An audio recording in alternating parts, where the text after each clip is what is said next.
পাবে আপা।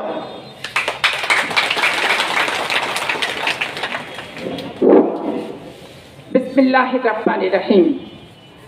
আজকে এই ঐতিহাসিক ঐতিহ্যবাহী বিএনপির ঘাঁটি বিলমারিয়া ইউনিয়নের আমার গণসংযোগ এবং পথসভা। গণসংযোগটা পথসভার পরে করব, কারণ দূর দূরান্ত থেকে মানুষ এসেছে তাদের হাট বাজার করার জন্য। কেনাকাটাটা কিছুটা সমাপ্ত হোক, তারপর তাদের সাথে আমি যে দেখা করব। উদয়ের পথে শুনিকার বাণী, ভয় নাই ওরে ভয় নাই, নিঃশেষে প্রাণ যে করিবে দান, ক্ষয় নাই তার ক্ষয় নাই। এখন ধরেন আজকে সে প্রসঙ্গে আমি পরেই যাই। আজকে এখানে যারা উপস্থিত আছেন, রাজপথে লড়াই করা লড়াকু সৈনিক রাষ্ট্রপতি জিয়াউর রহমান, খালেদা জিয়া এবং তারুণ্যের অহংকার তারেক রহমানের, আপনাদের প্রত্যেকের প্রতি আমার সম্মান, শ্রদ্ধা, আন্তরিকতা, ভালোবাসা। বাজারহাট করতে এসেছেন বিভিন্ন জন মানুষ, বিভিন্ন পেশাজীবী লোক, বিভিন্ন পেশায় নিয়োজিত মানুষ, সাংবাদিক এবং সকল সংগঠনের এবং মনোনয়ন প্রত্যাশী সকলের যারা সমর্থক আছেন, প্রত্যেককে আমি জানাচ্ছি দেশনেত্রী বেগম খালেদা জিয়ার পক্ষ থেকে সংগ্রামী শুভেচ্ছা এবং অভিনন্দন। আজকে আমি এখানে এসেছি দেশপ্রেম, সততা, ভোটের অধিকার আদায়ের লক্ষ্যে একটি পথসভা এবং গণসংযোগ করতে। রাষ্ট্রপতি জিয়ার, খালেদা জিয়া, তারেক রহমান, প্রথম শর্ত কি দেশপ্রেম, দ্বিতীয় শর্ত কি সততা, আর তৃতীয় শর্ত হচ্ছে রাষ্ট্রপতি জিয়ার মৃত্যুর পর থেকে বাংলাদেশের ভোটের অধিকারের জন্য লড়াই কিন্তু করতেই হচ্ছে আমাদেরকে। দীর্ঘ 15 বছর লড়াই করার পর শেখ হাসিনা বিদায় হলো, কিন্তু এখনো নামে মাত্র একটা নির্বাচনের তারিখ ঘোষিত হয়েছে। আদৌ ওই ফেব্রুয়ারি মাসে নির্বাচন হবে কিনা এই নিয়ে জনে মনে অনেক সন্দেহ কিন্তু আছে। অনেকেই আবার নতুন করে পিআর পদ্ধতি চাই, উচ্চ কক্ষ চাই, নিম্ন কক্ষ চাই, মধ্যম কক্ষ চাই, নিম্ন চাপ, উচ্চ চাপ, বিভিন্ন চাপে আজকে বর্তমান সরকার পর্যুদস্ত এবং জর্জরিত। এই অবস্থায় সত্যিকার অর্থে মাঠে হয়তো বা আবারও নামতে হবে আমাদেরকে ভোটের অধিকার আদায়ের লক্ষ্যে। এইখানে দেখবেন আমরা মনোনয়ন প্রত্যাশী বড় দল, বড় সংগঠন।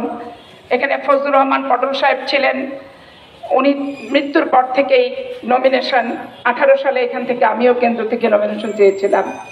যাই হোক, সেই সময় তার 3 জনই ত্রিরত্ন, মানে ফজলুর রহমান সাহেবের পটলের একটি স্ত্রী, তার একটা কন্যা আর একটা ছেলে, 3 জনই যেখানে যায় 3 জন একসাথে ত্রিরত্নের মতো যায়। নমিনেশন বোর্ড যাচ্ছে 3 জন একসাথে। নমিনেশন তো একজন পরিবারের পক্ষ থেকে কে যাবে নির্ধারণ করতে হবে, সেটা ভাবতে 3 জনই যায়। রাজশাহীতে যতবার মিটিং করি, দলের মিটিং দেখি 3 জনই যায়, ত্রিরত্ন একসাথে।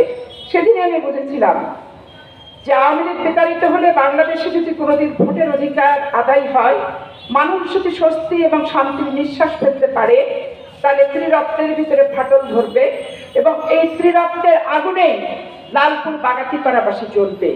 তাই কিন্তু সত্য হলো, দেখেন এই পরিবারের আগুনে এখন আমরা চলছি।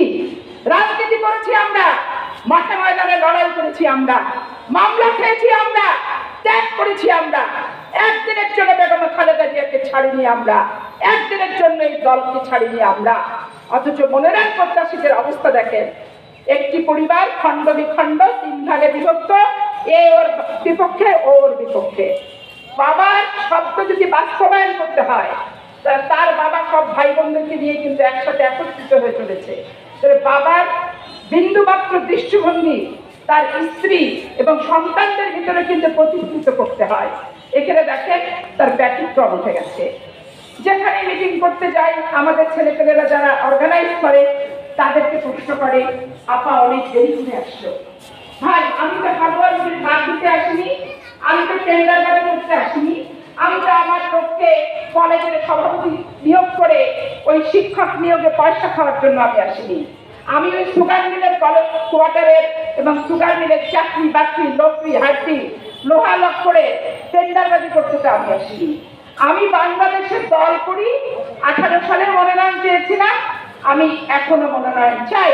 এইটা তো দিনক্ষণ তারিখের কিছু নাই যে রোজার ঈদ, কুরবানির ঈদ। আর যদি বলেন যে আপা দালাল হালাল প্রতিষ্ঠিত চাকুকা সব তো 3 ভাগে ভাগ হলো, আপনার ভাগ্যে থাকবে কি? এর উত্তরটা কি জানেন? উত্তরটা হচ্ছে এখানে 3,27,000 ভোটার, আপনি 3টা প্রার্থীকে 10,000 করে দিয়ে দেন, দিয়ে দিলে বাকি থাকছে কত? মিনিমাম 2,80,000 ভোটার কিন্তু আছে। আমি সেই ভোটারের নেত্রী হতে চাই, আমি সেই ভোটারের কাছে যেতে চাই, আমি সেই ভোটারের সমর্থন চাই, যাদেরকে আমি আমার দলের কথা বলবো, যাদেরকে আমি ঐক্যের কথা বলবো, যাদেরকে আমি বলবো নমিনেশন যেই পাক ধানের শীষ প্রতীকে ভোটটা দিতে হবে। আমি হচ্ছি সেই পাপিয়ার খালেদা জিয়ার বাদ্যবাদক, আমি হচ্ছি সেই পাপিয়া খালেদা জিয়ার ব্যাবিলনের বংশীবাদক, আমি হচ্ছে সেই পাপিয়া দলের সপক্ষে কথা বলতে আসি। আমি ব্যক্তিবাদ বুঝি না, পাপিয়াবাদ বুঝি না, আমার গ্রুপ আমি জানি না। আমি বুঝি জিয়াবাদ, আমি বুঝি খালেদা জিয়াবাদ, আমি বুঝি তারেক রহমান জিন্দাবাদ। তো সেইটার জন্য আমার দুর্নীতি, দুর্বৃত্তায়ন, টেন্ডারবাজি, ঠিকাদারবাজি আর এই সুগার মিলের দালালি করার কর্মীদের আমার কোনো প্রয়োজন নাই। আজকে 11 মাস গেছে, আমার সাথে যারা আছে পাঁঠাটা মানুষ, আমার সাথে যারা আছে জাগদলের জিয়ার সমর্থক, আমার সাথে যারা আছে 1/11-তে খালেদা জিয়ার জন্য জায়নামাজে বসে যারা দোয়া করেছে, হে আল্লাহ খালেদা জিয়ার কোনো ক্ষতি মঈনুদ্দিন ফখরুদ্দিনের সরকার যাতে করতে না পারে। অনেকে বলে পাপিয়া তো 2 জায়গায় নমিনেশন চাইছে, আমাদেরকে ফেলে পালাবে না তো? পাপিয়া পালানো শিখেনি। দেশনেত্রী বেগম খালেদা জিয়া শুধু নয়, রাষ্ট্রপতি জিয়া 71 সালে মুক্তিযুদ্ধে পাকিস্তান থেকে বিদ্রোহ করে বাংলাদেশে এসে কালুরঘাট বেতার কেন্দ্র থেকে স্বাধীনতার ঘোষণা দিয়েছিল। আমি মেজর জিয়া বলছি, বাংলাদেশের স্বাধীনতা ঘোষণা করলাম। সেদিন পাকিস্তানি সরকারের বিরুদ্ধে বিদ্রোহ করে বাংলাদেশের পতাকা তলে বাংলাদেশের স্বাধীনতা সেদিন রাষ্ট্রপতি জিয়া ঘোষণা করেছিল। তারপরে 9 মাস মুক্তিযুদ্ধের পরে রাষ্ট্রপতি জিয়া যখন রাষ্ট্রীয় ক্ষমতায় আসলেন, ওই তলাবিহীন ঝুড়ি দুর্ভিক্ষের বাংলাদেশকে যখন মেরুদণ্ড সোজা করে দাঁড়ানোর মতো পরিস্থিতির উদ্ভব করলো, ওই দেখেন শেখ হাসিনাকে বাংলাদেশে আসার অনুমতি দেওয়ার 17 দিনের মাথায় কি হলো? কালুরঘাট বেতার কেন্দ্রের স্বাধীনতার ঘোষক, যেখান থেকে তার উত্থান হয়েছিল চট্টগ্রাম সার্কিট হাউসের 1 নম্বর কক্ষে, ওই ঘোষেটি বেগম হালা কোকা চেঙ্গিস খানে বুলেট বিদ্ধ হয়ে সেই দেশপ্রেমিক সৎ শাসকের লাশটি সেদিন মাটিতে লুটিয়ে পড়েছিল। সেই নেতার কণ্ঠ থেকে উদ্ভাসিত হয়েছিল, প্রথম বাংলাদেশ আমার, শেষ বাংলাদেশ, জীবন বাংলাদেশ আমার, মরণ বাংলাদেশ। দেশনেত্রী বেগম খালেদা জিয়া আমাদের মতো তরুণ তরুণীদের সাথে নিয়ে 9টি বছর বাংলাদেশে আন্দোলন করেছিল। মনে আছে 86 কথা? বেগম খালেদা জিয়া সেদিন নূর হোসেন, ইমাম সাহা, ডাক্তার মিলন, বসুনিয়া, জয়নব, উল্লাপাড়ার জিহাদের রক্তের সঙ্গে বেইমানি করেনি। আমরা সেদিন 86 নির্বাচনে কিন্তু যাইনি। 86 নির্বাচনে তারা গিয়েছিল, নিশ্চয়ই মনে আছে আমার। তারা প্রতিজ্ঞা করেছিল যে 86 নির্বাচনে যাবে জাতীয় বেঈমান বলে পরিগণিত হবে। তারপরে এরশাদ যখন গান ধরলো, যদি বউ সাজো তবে সুন্দর লাগতো, যে সাথে সাথে হাসিনা বললেন যেও না তো তুমি, আসিতেছি আমি। আর জামাত ইসলাম বললো মিয়া বিবি রাজি তা বিয়া করেগা কাজী। আর কি বললো? সবকটা জানালা খুলে দাও না, হাসিনা বললো। আর এরশাদ বললো জানালা দরজা যা ছিল খুলে রেখেছি, লজ্জা শরম যা ছিল ভুলে গিয়েছি। সেদিন কি বেগম খালেদা জিয়া বাংলাদেশের জনগণকে ফেলে পালিয়েছিল? আমার জীবনের শুরুতে পালানোটা আমি শিখিনি, দেশনেত্রী বেগম খালেদা জিয়ার হাতে করে যেদিন আমাকে দিয়েছিল। 1/11-তে দেখেন কত ষড়যন্ত্র হয়েছে। বেগম খালেদা জিয়ার জন্য এরোপ্লেন ভাড়া করা হয়েছে, তাকে তুলে দেওয়া হবে। ন্যাম ভবনে এমপিদেরকে থাকতে দেয়নি, বোরখা পরে সেদিন আমার বাসায় আমি 5 জন করে এমপিকে বেগম খালেদা জিয়ার সাথে কথা বলিয়েছি, লিস্ট দিয়েছি, এবং আমি বেগম জিয়াকে বলেছি কে জিয়ার লাশ বাংলাদেশের শেরে বাংলা নগরে চিরনিদ্রা সাহিত্য আছে, সেই লাশের সাথে জিয়ার সাথে আমরা কেউ দেশের মাটি ছেড়ে যাবো না। ম্যাডাম বলেছিল ঠিক আছে, আমাকে ঘুমের ইঞ্জেকশন দিক আর বিষ খেয়ে মেরে ফেলে লাশ যাবে। বেগম খালেদা জিয়া জীবন্ত অবস্থায় দুবাই, সৌদি আরব, মধ্যপ্রাচ্যের কোথাও যাবে না। এই ফোন করাতে যে আমার নামে একটি বিশেষ সংগঠনকে দিয়ে ডিজিএফআই চাঁপাইনবাবগঞ্জে মামলা দিয়ে পুলিশ পাঠিয়েছিল ভাই। 1 মাসের ভিতরে আমাকে 5 বছরের জেল দিয়েছিল ওই 11 সরকার। তারপরেও বেগম খালেদা জিয়া পিছনে ছাড়েনি।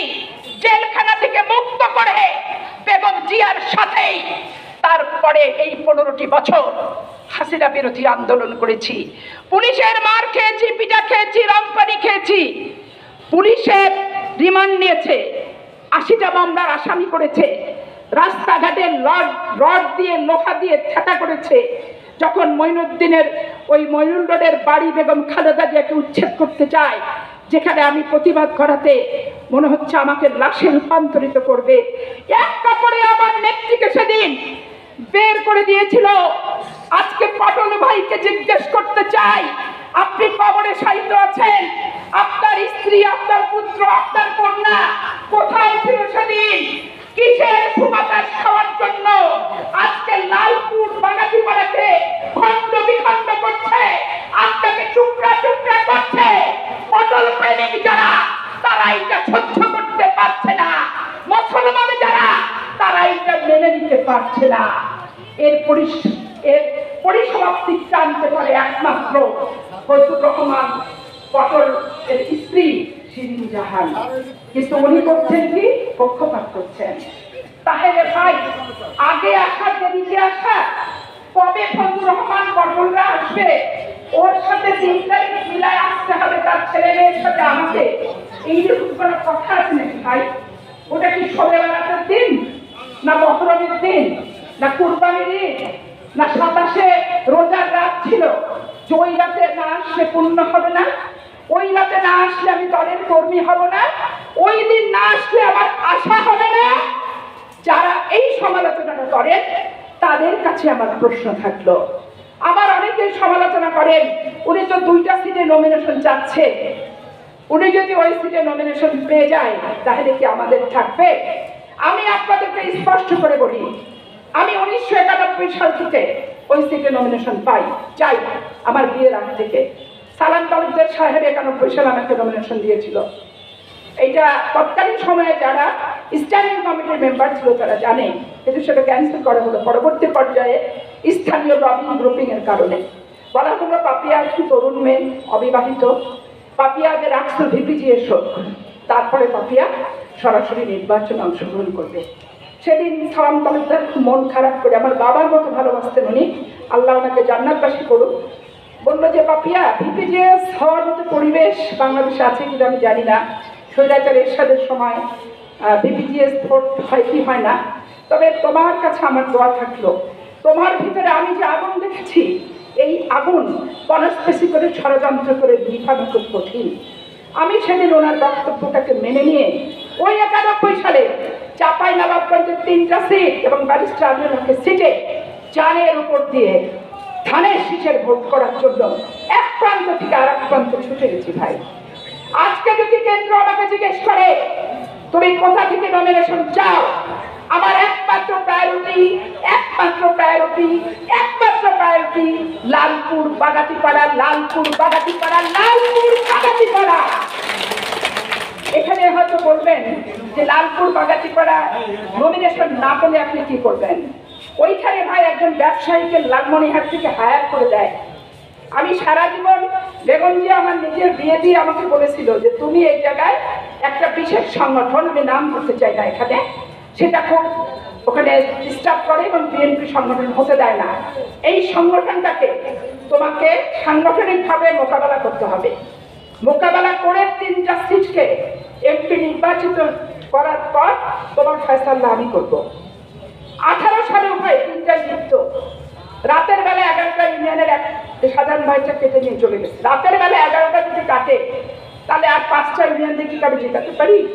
2টা সিট কিন্তু ওখানে জিতেছে। মানুষের ভালোবাসা থাকলে একাত্তর যেতে হয়, আসতে হয়। নিজেরই তো শ্বশুর বাড়ি, বিয়ে শাদী তো আপনারাই দিলেন, আমাকে তো ফজলুর রহমান পটলের মেয়ের মতো ঘর জামাই করে বিচন বানায়, রাজনের বুকের উপর চাকু যেভাবে মারা হচ্ছে ওইরকম করে তো আমার বাপ মা আমাকে রাখেনি। আমাদের বিয়ে দিছে, এই শপথ ভাইরা জানে, হাত ধরে শ্বশুর বাড়ি পাঠায় দিছে। তা আমি তো শ্বশুর বাড়িতে সংগঠন করেছি নাকি ভাই, 3টা এমপিকে বিজয়ী করেছি, 10টা এমপির সিটে কাজ করেছি।